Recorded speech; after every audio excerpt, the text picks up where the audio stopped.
Hello and welcome back, everybody. Mushrooms. If you know me, you know that I love mushrooms. Am I still farming mushrooms? Yes, absolutely. All the time. At least every week I'm producing new blocks and fruiting mushrooms. I'm still at the market every weekend. So, moving forward, however, the mushroom farm has become a lot more than just a mushroom farm. And I'm not so sure that the business name reflects what we have going on down here at this point. Also, it's 7 freaking syllables. Cowan's Fantastic Fungi is too much. And so I think a rebranding is in order. So I'm working on that. I started this in 2018, so that means I've been doing this for 6 years. And we've used the profits that we've made to expand into other things, and plants and chickens and, you know, just all sorts of other stuff. So we're gonna rebrand a little bit, and I'm gonna ditch this name. It's kind of just one of those things that I just grabbed out of the air and rolled with it. So anyway, make a long story short, Cowan's Fantastic Fungi LLC is no more. But still farming plenty of mushrooms and doing other things.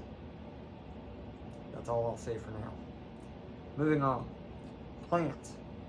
My goodness, we have propagated and acquired so many new plants this year. Pallets worth. I'm right now in the process of trying to dig out the greenhouse. Let's go look. So this is the greenhouse, which is a little bit bigger than it looks from the front. You'll see when we go inside. It's about 1,000 square feet. It was a lot more expensive than I thought it was going to be, but we won't talk about that. And I still need to do a few things, a few finishing touches. And one of those is due to the fact that it was built on ground that was about like this. I've got to go in and dig out one side of it all the way back. And it's 40 feet long, 25 wide and 13 tall. So not long ago, put up a nice banana tree here. I've got several more in the yard. And this is a crepe myrtle tree, a bonsai that I've been working on for about 8 years now.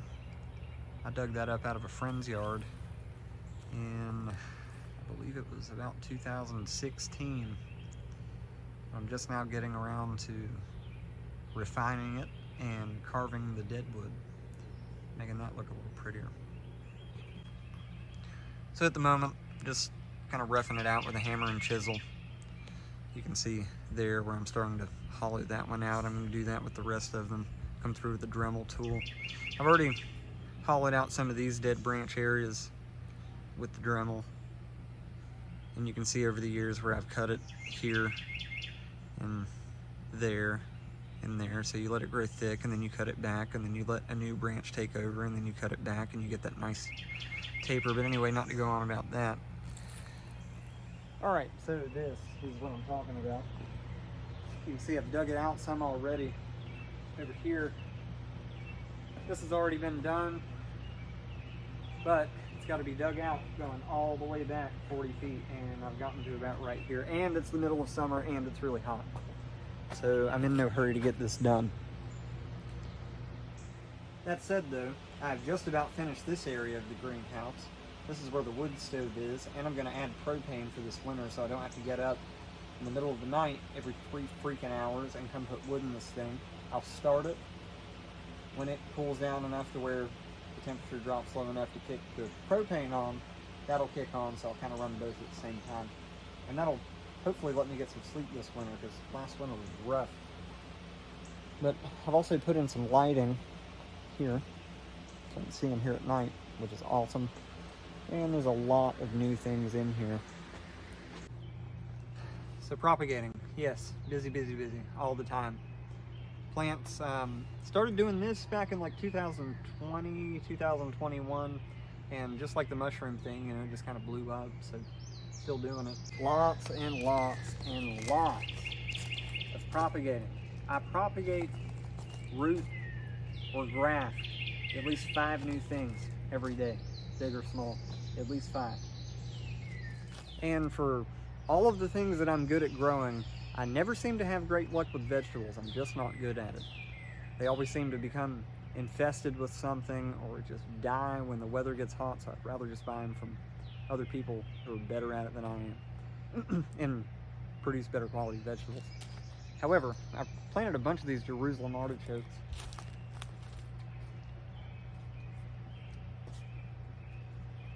And they're quite big. They're about 10 feet, 11 feet, maybe 12 now.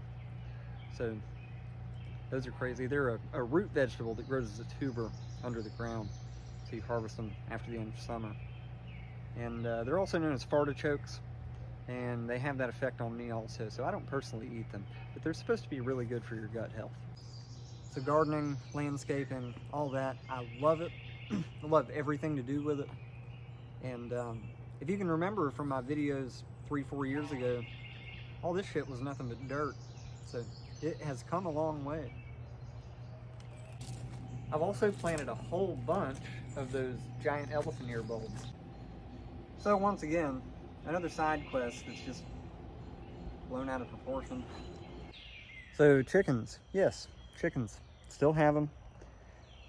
Of course, many of these birds are not from the original flock. They don't live that long. And there was a time period where hawks were coming through and just picking them off, so I put netting up. And there's geese and ducks and a guinea fowl left in there. And I'm also composting all of my spent mushroom substrates. I don't buy any soil anymore at all. The only thing I buy is amendments, like perlite, so I can add it to this and make cactus soil. And this is what I use in all the raised beds, pots, everything. So I'm also going to start getting into raising chicks. I know this looks like a mess right now. It's been sitting outside all winter. But this was an old refrigerator that I just cut a hole in the main door of. So it'll be laying on its back, and this will eventually be the top with a little handle. I'll cover this with some cardboard cloth or netting of some kind so they can't fly out. And then the freezer will be a little extra storage compartment. So I have never raised chickens from chicks. I've tried a few times, just kind of doing it here naturally. You separate a broody hen, you stick some fertile eggs under them, you let them hatch out. And I think what had happened was I would introduce them to the flock too early. And they also used to free range with the birds, so the hawks would just pick them off. So we're going to try to do it a little bit more contained, introduce them to the flock slowly, and also don't allow my birds to just wander around anymore. And the mushroom sterilizer is running right now. I got about 300 pounds of substrate in there.